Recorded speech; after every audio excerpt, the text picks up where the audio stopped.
Welcome back. Let's welcome our guest, Dr. Denise Tsoiafatt Angus, political leader of the IDA. And of course, we are here to, well, there are so many issues we're going to talk about. However, good morning and welcome.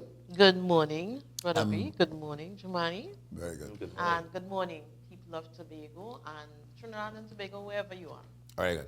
So, when you came in, you were listening to the conversation Jumaane and I was having about procurement of, we didn't use the term, but we're using it now, procurement of any equipment or vehicles, whatever, that the THA has to do. You were there in the THA as Culture Secretary. And also as the chairman of the Tobago Regional Health Authority. Very good. All right. Oh, yes, indeed. So you would have, so let's go I've worn many hats throughout my journey. Very good. All right. And you did a fantastic job. Right. Let's come now to procurement of equipment of any kind. Let's say to outfit a hospital and sustain the health environment. The procurement of ambulances. Obviously, there was that need, and they are here now. Let's speak to what the process is. Procurement begins with the user, and it ends with the user. Okay? Because you cannot effectively procure without understanding the needs of those who are going to be using whatever piece of equipment you are being instructed to procure. So it begins with the user, and once the user gives you the specifications, you then go out to, either open tender or specific tender, depending. Hopefully it was an open tender. You have then procured the ambulance according to the specifications of the user. So you have to tell them what you want. Yes. Very good. You have to say what you want, what you can work with, because you are in the field. You have used many ambulances before. You will know of the shortfalls, and therefore you will be able to say, well, don't get this type of ambulance because of X, get this type of ambulance because of our terrain, all those issues. Then the procurement unit then procures, they go through the process, open tender, procuring the ambulances. Mm-hmm. Once the ambulances arrive, you must go back to the user and have the user validate that this is what they would have given in the specifications, and this is what they got. Mm-hmm. Okay?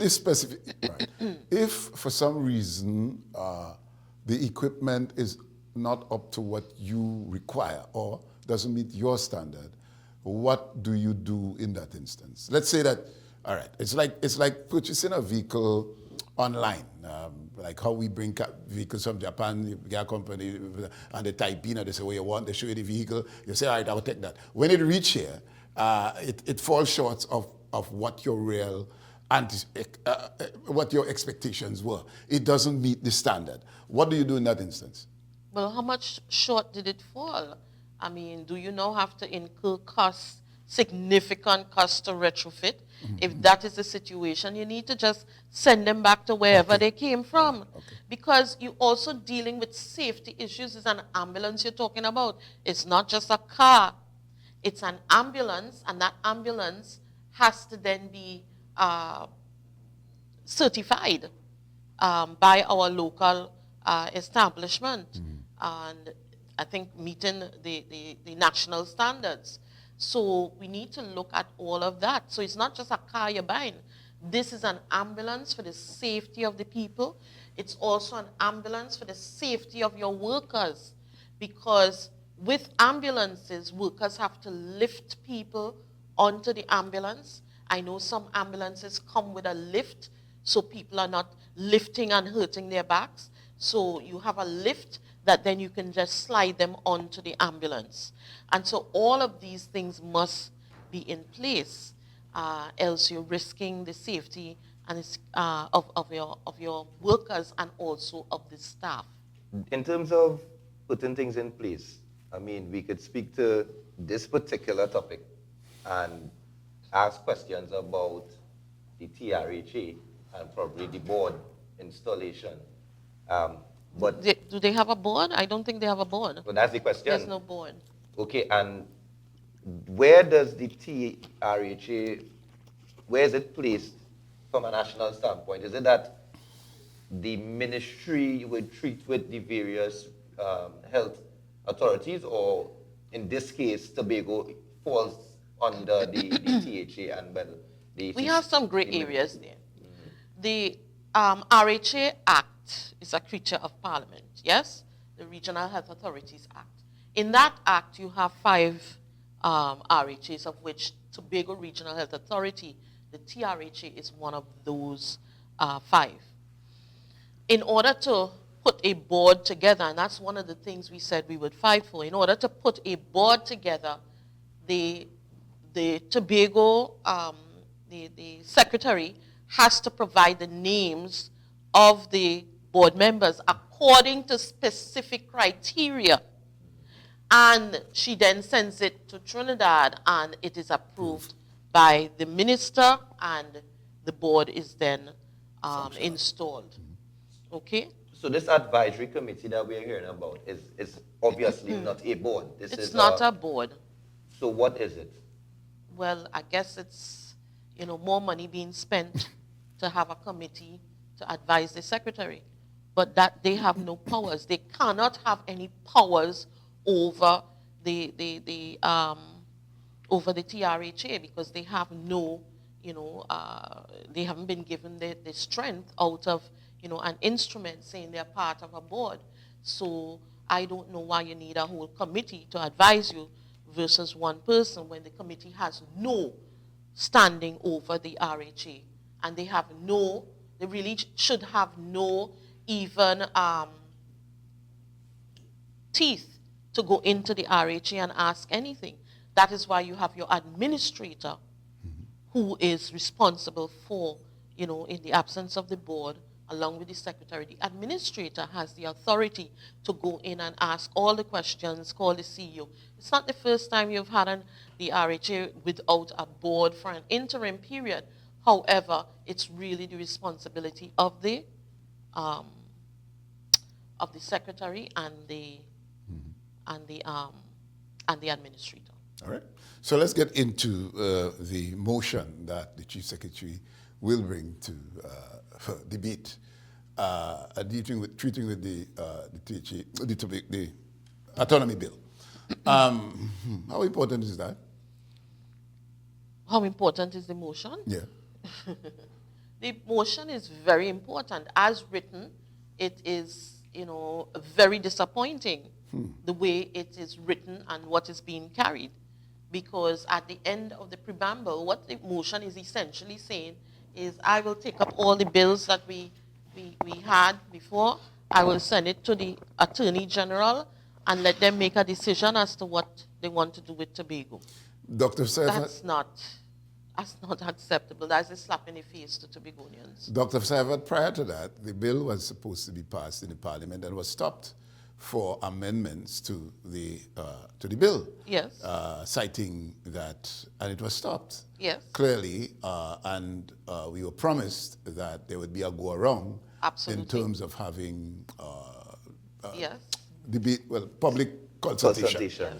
Yes. That has not happened, and here today we are facing a sort of a opposite to that. Just speak to that as to what is that really, how does that really affect the minds of the Tobagonian who anticipated to have a go-around, more or less, to get to where we finally want to decide on this bill? And since January 2024, right after the death of Hujoy, the idea called for this go-around of the bill when at his funeral, the Chief Secretary started to talk about amendments that he did.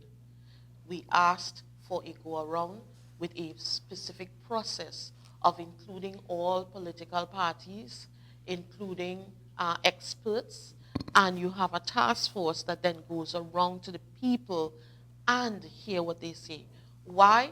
Because we knew that there are at least, if you do the maths, it's at least or over 12,000 new voters, new youth, new young people you have in the space. That's a significant number of persons who did not have their say, who are now having new experiences with technology, with shifts of jobs and careers and experiences. And therefore, you want to get their views, and you've just ignored all of them and felt that you could just speak for everyone because that is not acceptable at all. And at every turn, we keep calling for a properly set up task force so that you could get in there. And also even the communities, because, Brother B, that we teamed up with Dr. Vaness James during the Constitution reform to go through communities and ask communities what they wanted. And it was amazing the feedback that we were getting. So you also cannot ignore communities and what they also want now and how they want to see themselves governed in all of this. So the Chief Secretary is missing the mark, and he needs to rethink his position, pause and take a stock of what is going on around you, because it is not as rosy as you think. At the end of the day, I know for a fact that many people who are running around in blue, orange, purple, red, whatever color they're running around in, many of them become Tobago first on this issue. And so we have to proceed very carefully with this.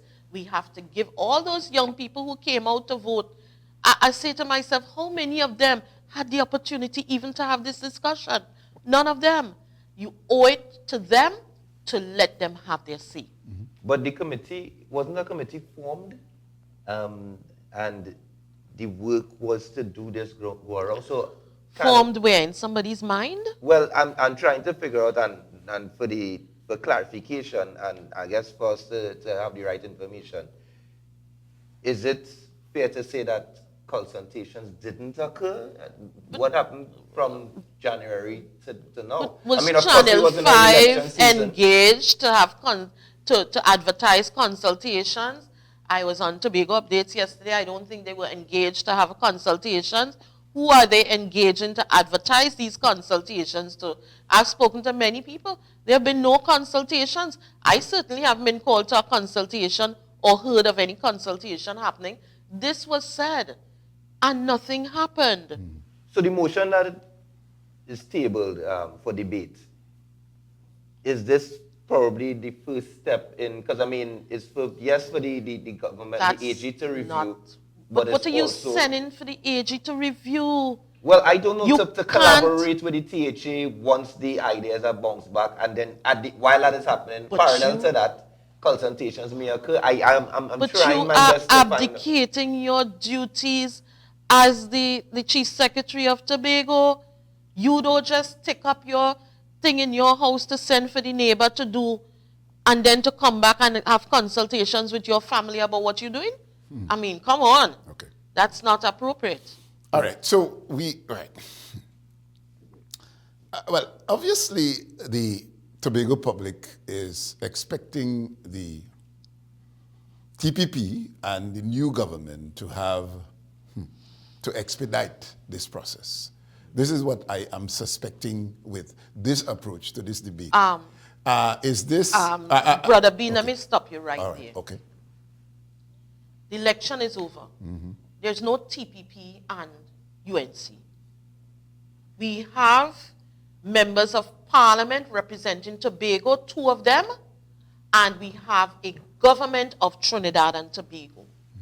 If we don't begin understanding that, we're not going anywhere. We also have a leader of the opposition with an opposition. If we don't depoliticize it from now, we will not get anywhere. That is the problem we are having. Because once you begin, who is TPP, who is this, who is that, how are you going to collaborate? We have 2 MPs from Tobago. We have a government of Trinidad and Tobago, and that is who is supposed, those are the persons supposed to collaborate on behalf of Tobago and on behalf of the country. All right, but what I'm trying to get to is, obviously, we saw that there is an ally, should I say, in the government in relation to the TPP. That's how I would put it. In relation to the MPs from Tobago. Very good. All right, good. Right. Well, we have two oppositions, two minorities. Right. So here Well, there's the leader of the opposition, and you have your two MPs from Tobago. Right. So which in this case is what, a minority in parliament, because we have two oppositions. Well, they are minority, yes. Right. And which is why they need to stop calling people evil and wicked and all of those things. Well, yes, no, because at the end of the day, at some point they need the opposition. They need the opposition. They will need the opposition to say, okay, we'll allow you to speak or you know, give you a chance. And they need the opposition if we are to really truly see that autonomy bill become a reality. They need the opposition to at least give them a couple votes. Well, this is when I use a softer, and I said ally, in that I think that's acceptable. Yes. In that the relationship within the two MPs, you're not going to use party because I said depoliticize this. That's right. So you have two MPs from Tobago that seemingly have a relationship with the government, which is led by Kamala Persad-Bissessy. Correct. Right. Based on that, it is reasonable to accept that the cordial requirement for autonomy would be an easier approach. I want you to respond to that. And bring in, you just mentioned that the opposition has a role to play in that, given the PNM. And there is a mindset that the PNM is, or the opposition is the enemy to the TPP. How do we collaborate in that instance? Because if we need the opposition, there has to be some form of relationship to accommodate this whole idea of Tobago getting its autonomy, because it cannot be contentious as it was in the past. Given what we see now, that there is an ally, and I say that, with the government and the two Tobago seats, wouldn't that be a better, can that be accepted as the approach going forward so that there's no contention and there's no animosity and bitterness and fight? Dr. Tsoiafatt, at the end of the day, Tobago needs its autonomy.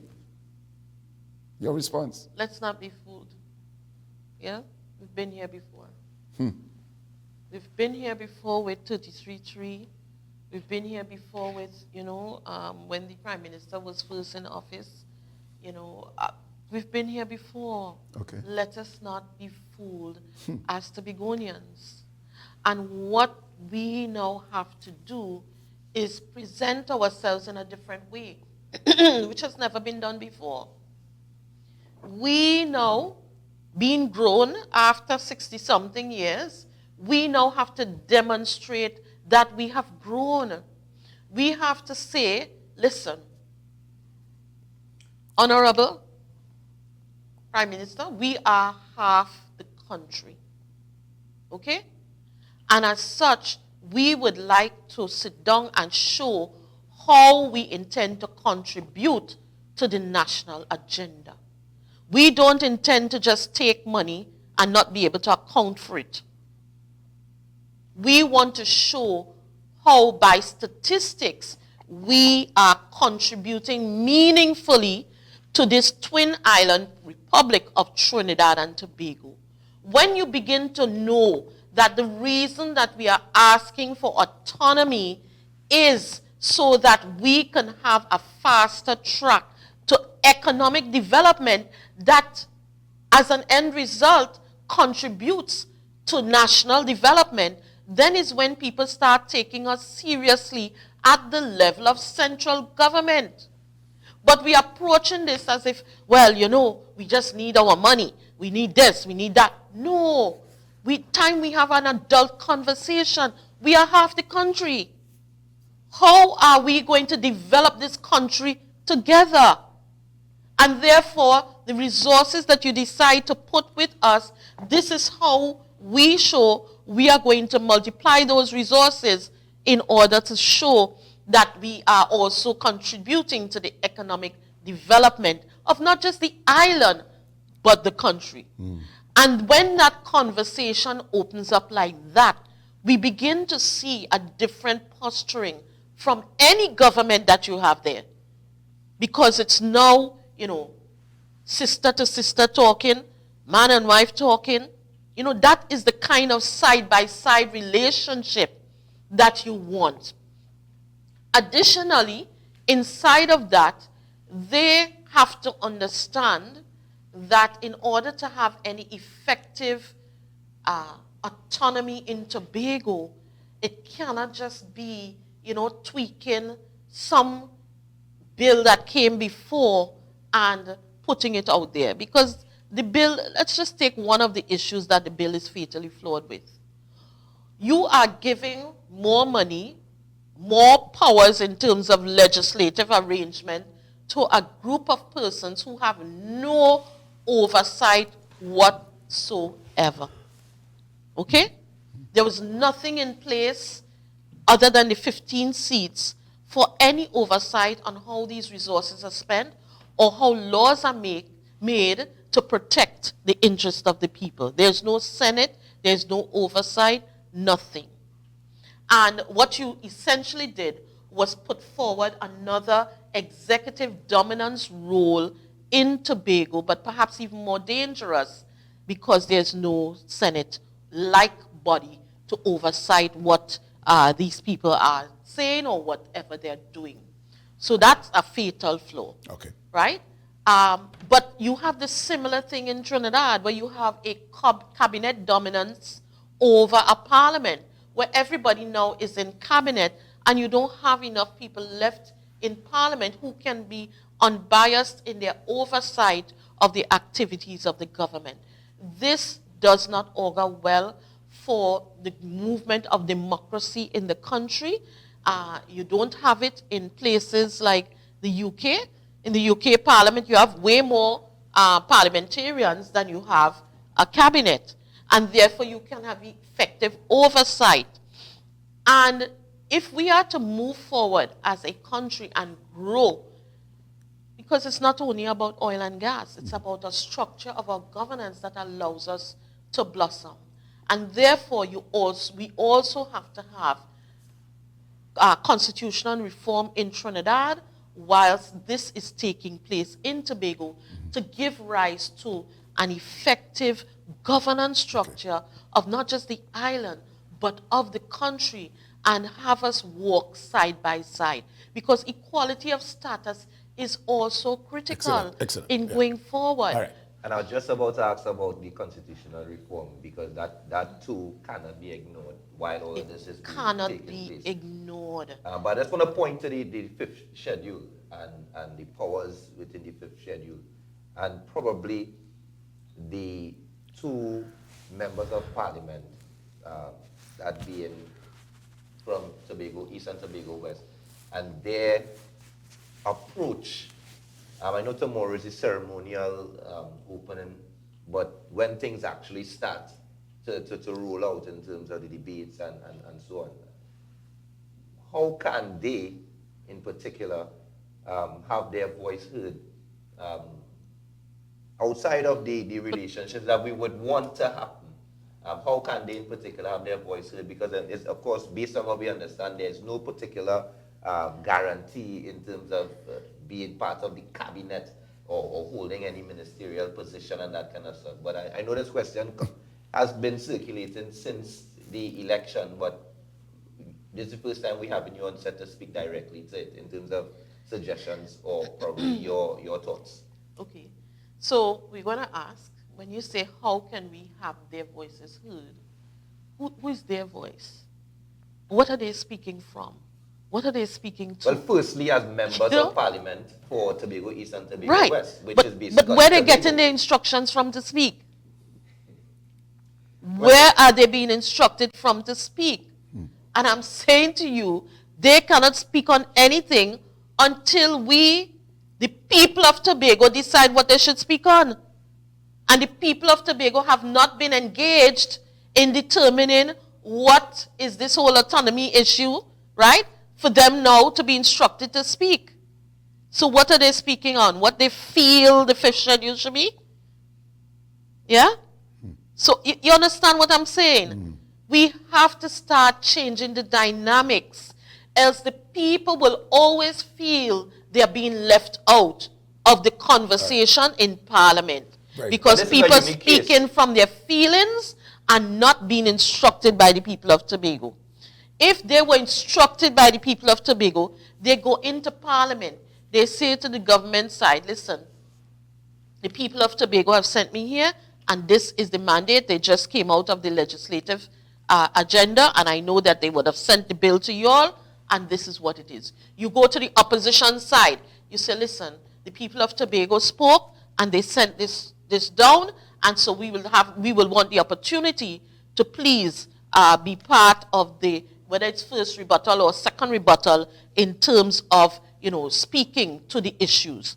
But You this have is a to unique negotiate. situation. You have to negotiate. That is why I'm saying, unless they stop depoliticizing this issue about who win, who ain't win, who is wicked, who is not wicked, all of those things, unless they stop that, they will be dumb dogs in Jerusalem, just like the others they spoke about Well, before. separate the others, the most recent others, would have been part of the Partnership. party that led the government, and in this case, Topping and well, Baker. deliver the most recent first. Oh, okay. So Shamfa Kojo Lewis and Ayanna Webster Roy being MPs of Tobago East and West, Okay. and being part of the PNM-led government at the time, and may not necessarily have, people may argue that all of the issues Tobago-centric may not have necessarily been And addressed. correct. But this is a unique situation And now. these guys are in a good situation. But if you don't understand how to use your leverage properly, you're going to lose it. Okay? And I'm giving them free advice now. They always check me and take my advice when I speak. Yeah. And I'm saying to you all, stop the politicizing. Get down and begin making calls and saying to people, we are willing to work with you all. Even the opposition, you're going to need them in that parliament. Okay? Put aside everything. Not see you came from the PNM. Tomo, you came from the PNM. Reconnect with your people and go and sit down and talk serious business. However, you cannot speak serious business until you know what is the mandate coming out from the people of Tobago, which your boss has to engage the people of Tobago in determining the actual, what we want to see, and then goes to the legislature with a proper motion now that gets approved by everyone, Right. and then sent to Trinidad. This is where I want to come to, because given the text that was sent, the objective was stop this because we need to have consultation with the people. Are you holding the Chief Secretary to his word that he should have this the conversation with the public, do the go around, so to speak, and then come up with the mandate, as you rightfully say? Because up to now, we have not had that go around. Today they are going to debate, or whenever they're going to debate this matter of this government, that would, as you said, would inform what the two would represent. However, Absolutely. so are you holding, or are you calling on the Chief Secretary to say, hey, let's have that go around, wait a month or so before we can make a final decision? You mentioned two of or one of them, which is the lawmaking, well, you didn't say lawmaking powers, and the other issues. That needs to be vented in the population, in the public, Correct. given what he had advocated for when he sent the message. Correct. So I want you to make the appeal. And why are you asking them to adjust the fifth schedule when you can easily say, let the government be responsible for X and everything else Tobago is responsible for? But again, you have to go with a mature conversation that you actually believe you're half the country and that you have ideas to contribute to how you're going to have the economic development of this island go. Measurable economic development. We're not just talking about putting on an event, and believe that you're going to get monies back. We still want to hear how much money we make on that Buju Banton concert. But that's another story for another day. So, the Chief Secretary, please, today, amend your bill. Yes, amend it to say that you're no longer going to send those bills, whatever you're sending, to Trinidad. Without consultation. Without consultation. And how You long should the need to consultation be? actually form the task force committee of experts and all the political entities on the island. Bring people together.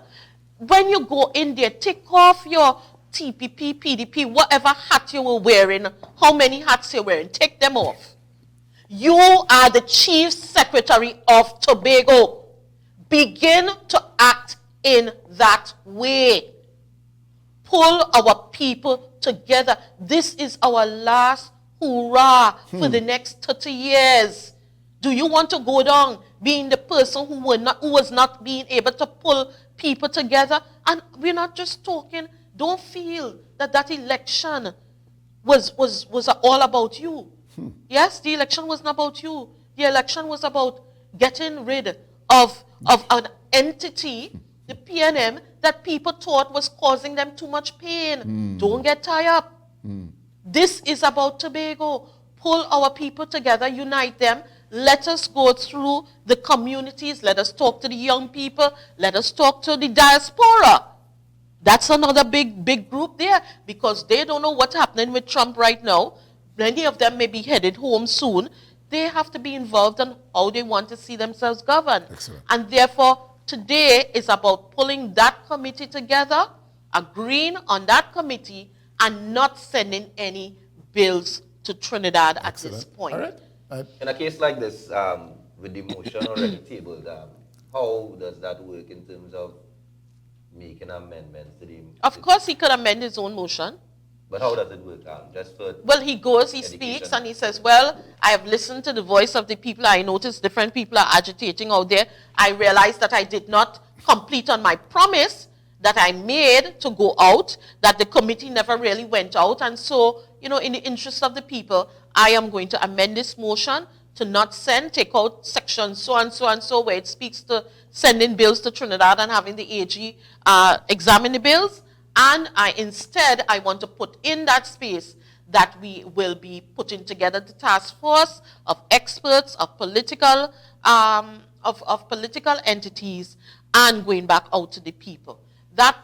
And we will give the resources to that committee that should take at least between 6 and 8 months to do properly. It is still in time. This is not about political expediency.